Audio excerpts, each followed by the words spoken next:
wuxuu igu qasbay ayay leedahay aniga in aan ka mid noqdo dadka markaas naagta uu ila guursan lahaa u raadinaya. waxaa kaloo igu qasbay in aan aniga dhigo guriga markaas ay degi lahaayeen labadoodii ay ku aqal gali lahaayeen, weliba guriga aniga aan deganahay in uu ila dejiyo ayuu sameeyey.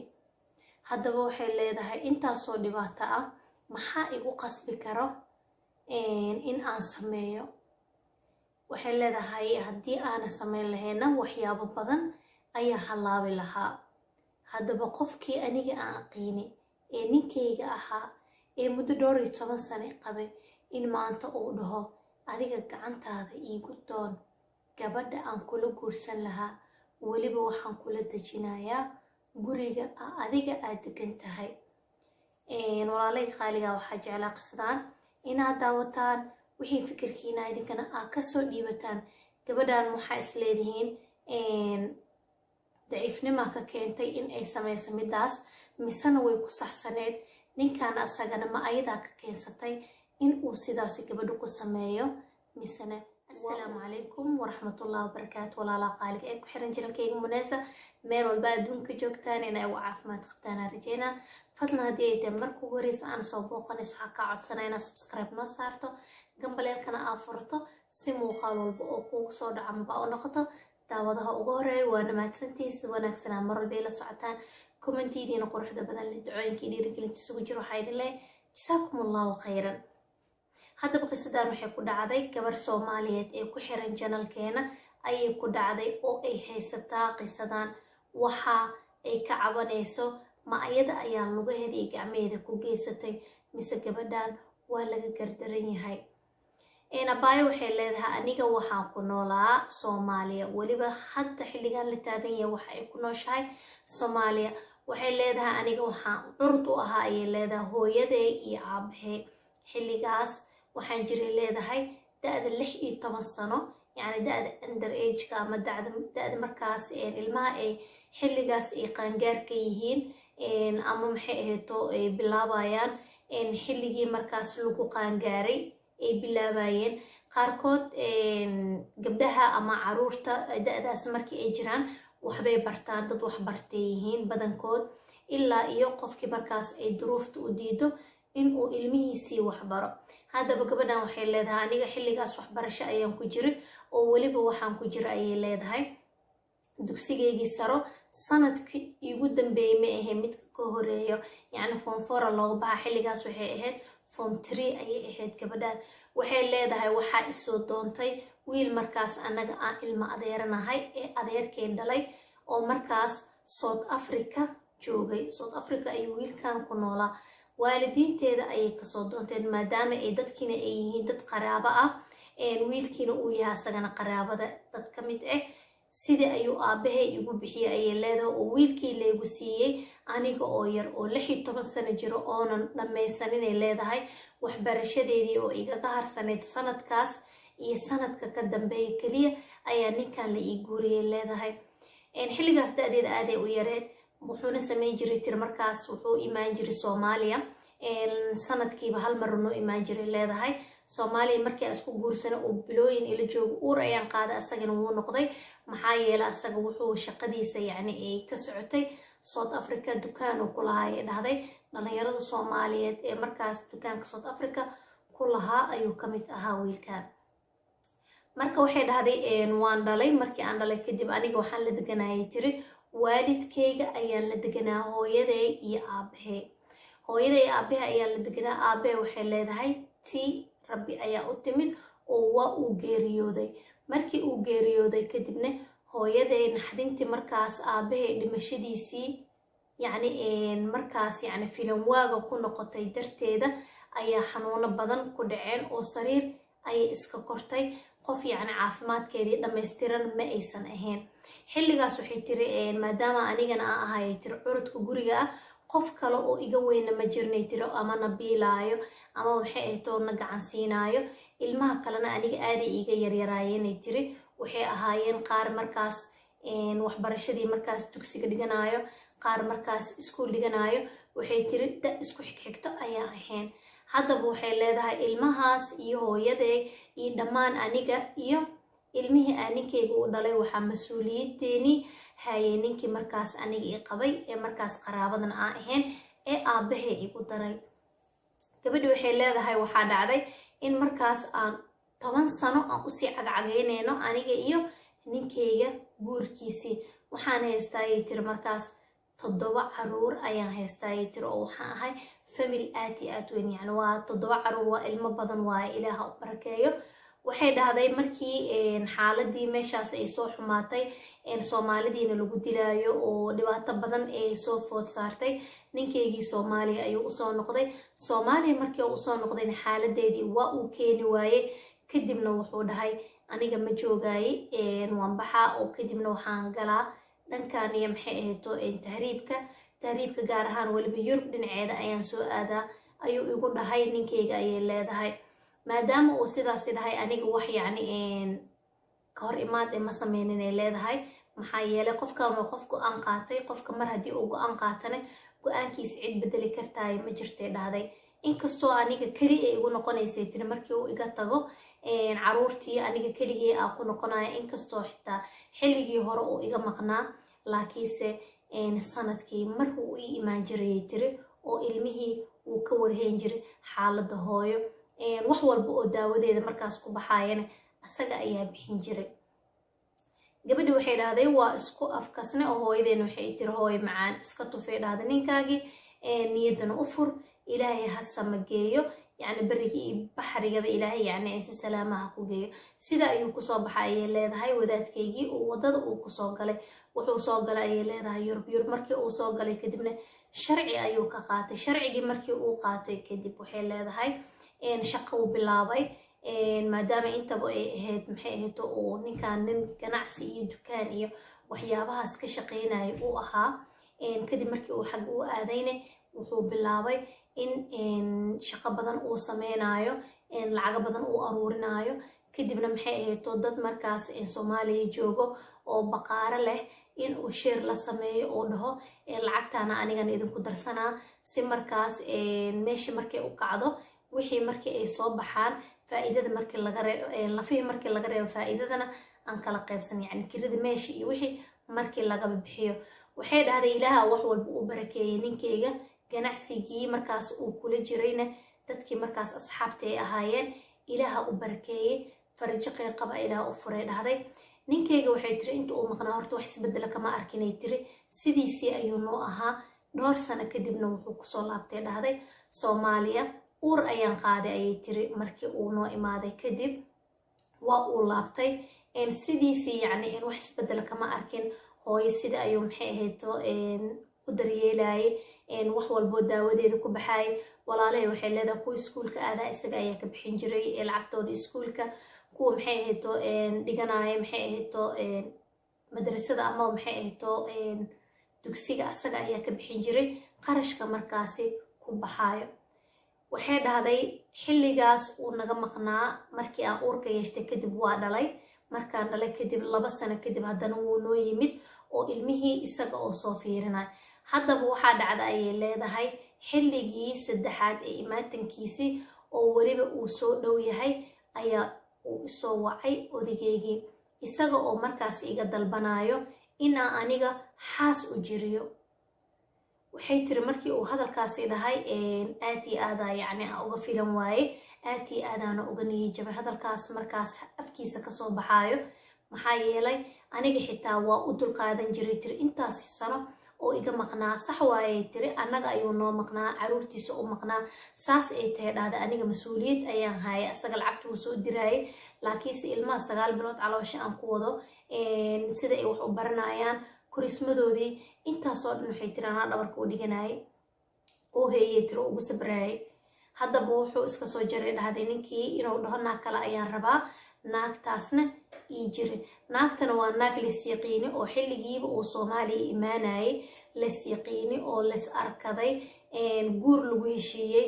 haddana uu dhahay naagtaas ayaan u baahanahay, waxaa ka mid noqonaysaa dadka markaas ii doonayo. hadda adeeradiisa iyo dadkiisa ayuu soo dirsaday inay gabadhii u jiriyaan. adigana waa qaban qaabinaysaa, arooskii qeybaa ka noqonaysaa. guriga aad degan tahayna laba qol ayaa ka siinaysaa gabadhaas gaar u ah guriga. waxay dhahday gabadhan anaga aad degannahay ninkeyga asaga ayaa milkiyan u leh, asaga ayaa leh gurigaas oo hooyaday iyo walaalahay iyo aniga dhammaanteena aan wada joogno, asaga ayaa leh.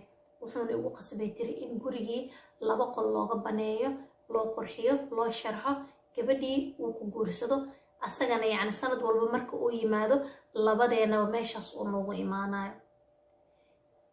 arrinta markuu ii soo jeediyay aniga waa ii cunto muweysay tiri, neerfaha igu kacee dhahday, waa xanaaqay, buuq badanaa sameeyey. hooyadayaa u bandhigay, waxaan dhaha hooy tan maku dul qaadan karo in aniga naag leela qabo guriga lay keeno, oo weliba xitaa haddii la keenaayo keliya ma ahaateenay tiri inaan aniga baxo, ayada alaabtay ku seexan lahayd gurigeedii aan soo hagaajiyo, qayb aan ka noqdo doonisteedii, arooskeedii aan ka qayb galo. waxay dhahday hooye aniga korkeyga biyo ma aan waxa ku jiro, xumbana ma ahanay tiri, dhiig ayaa ku jiro, damiir ayaana leeyahay, mana samayn kara midaas. ninkan wixii kaloo xal lagu samayn karaa lagu sameeyo. maamadii waxay igu tiri leedahay hooye maadaama aabbaha uusan joogin annaga wax aan ka bedeli karna malaha, ilmo yaryar haysataa, ilmahaagii inaad fiirsatid ayaa kuu fiican, annaga cid kale nooma maqno, ceelna nooma qodno, qofaan asaga ahayn ma haysano hooyo. waxaan ku dhihi lahaa hooyo ku sabar, ilaahay maxay ahayto arrintaada u dhiibo, ilaahay shartooda ilaahay ha ku dhinac mariyo, wixii kheyra ilaah ku waafajiyo ee hooyo ha sharaysanin, haddii lagula soo dejiyo iyo haddii lagula guursadaba. waxay dhahday waa baxay oo waxaan u tagay dhahday familkiisii oo ahaa iyagana isla familkeeni. aabihii ayaa u sheegay arrintii, aabo may qabataa in aniga sidaan leegu sameeyo oo lee dulmiyo. aabihii wuxuu igu dhahay tiri meesha aan ka sugayo inuu garab iga siiyo, qado quraac casho ilmahaaga waa la siiyaa, hooyada walaalaha waxbarashadooda wax walbo aan laga bixinaa, ma aha ninkii inaa caburiso oo aa maxay ahayto adiga keliya uu kugu koobnaado. wuxuu u baahan yahay naag kalo, haddii isaga uu go-aansado uu naagtiina xaqeedii bixinaayo adigana xaqaaga uu bixinaayo, waxa aa ku diidaa waa qalad. markii ay reerkiisii oo dhan hadalkii ay isku soo garabsadeen, waxaan go-aansaday tiri inaan furiin dalbado. wuxuu furiinkii igaga dhigay dhahday in haddiiba aniga uu ifuraayo caruurtiina aan dhigaayo, oo caruurtii naagtii lasoo guursan doono ay hayn doonto, oo weliba guriga ay ku hayn doonto, oo aniga aan ka bixi doono gurigii. yacni aniga ayaa ka baxayay leedahay. mar haddii aniga aan baxan waa dareemi kartiin hooyo iyo ilmihiina gurigaas waxba uma yaalayaan oo way ka baxayaan. waxay tiri aniga si aan isku dabirna ma aqaanay tiri, xitaa haddii aan banaanka aan dhaho shafkaaga garaaco ee banaanka isa soo dhig, ilmo iga waaweyn ma laho, qofna garab qabanayo ma laho, shaqo markaas ii diyaarsan xitaa waa ka shaqayn kartaa aan leeyahay ma lahay tiri. qof dumar keliya ahay dhahday, intaasoo dhibaato ah waa fikiriyay tiri, ma u dulqaadan kartidaan dhahay, bal iskaga sabar. sidii ayaan iskaga dhaafay tiri oo uga tanaasulay furiinkii aan ka dalbada, maadaama furiinkii lagaga dhiga caqabad in caruurteedii aan isaga siiyo. gabadhii waxay dhahday waxaa la gaaray xilligii guurkii, naagtii waa loo doonay. waxay dhahday gurigii aniga hagaajiyey, waa riinjiyey, waa u dhigay dhahday. gabadhii sidii ayaa loogu soo guuriyey, maalmo ka hor ayuu imaaday, naagtii waa loo soo guuriyey oo guriga ayaa loo keenay, aniga ayaa 7 ka bixiyay tiri.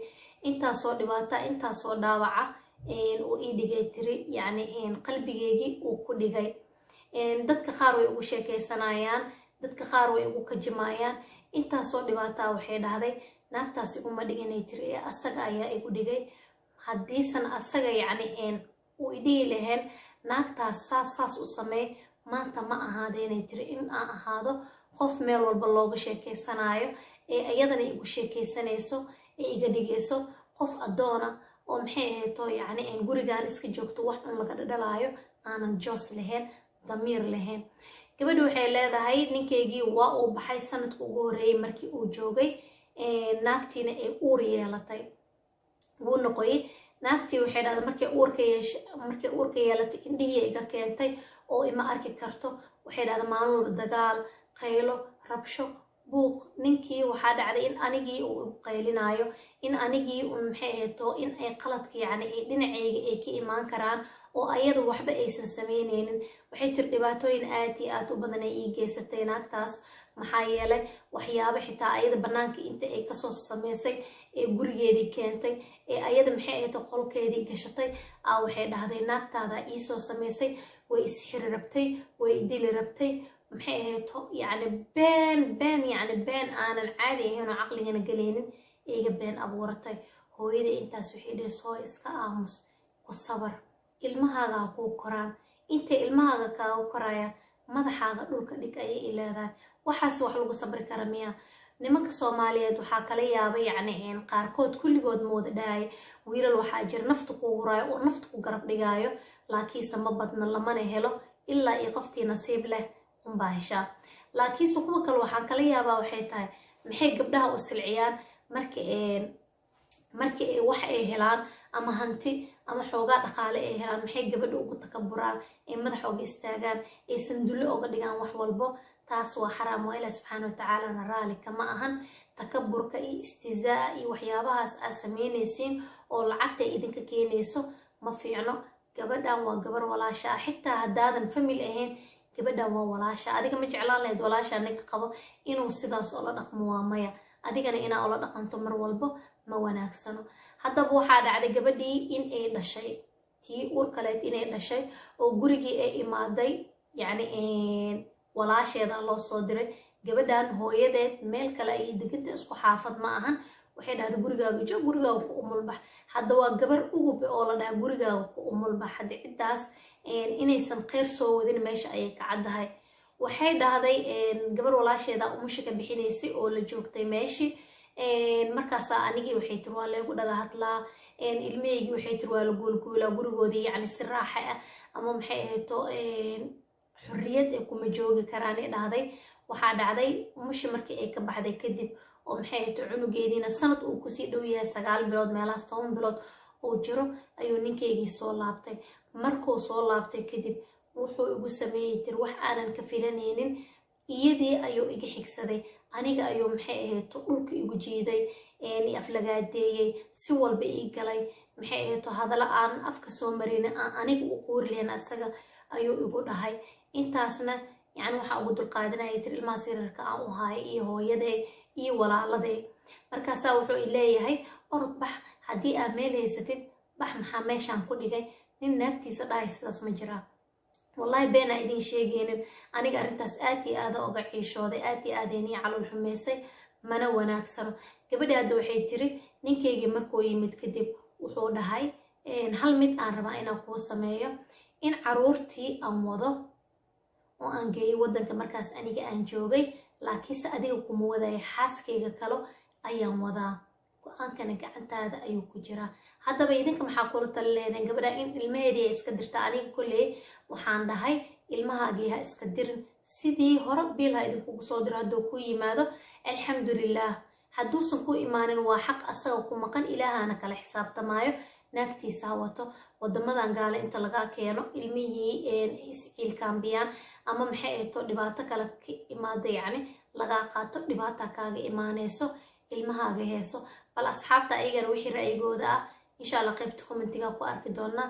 waxaan idin leeyahay wiilasha Soomaaliyeed oo sidaan ma ahane, sidaan ha la isku dhaamo, gabdhaha ha loo naxariisto, ilmaha lagu rakaateynaayo furiinkoodii, iyo inkastoosan furiinka uusan wanaagsaneyn laakiinse ma fiicno. haddaan ugu cusubtiin subscribe noo saar, gamalelka furta, muuqaalkana like saar, asxaabtiina la sheer gareeya. wixii abaaye aa ku dhiirigelinaysiin iyo ducadiina insha Allah qaybta hoose noogu reebintaa. muuqaalka mid la mid ku kulmi doono. wassalaamu calaykum.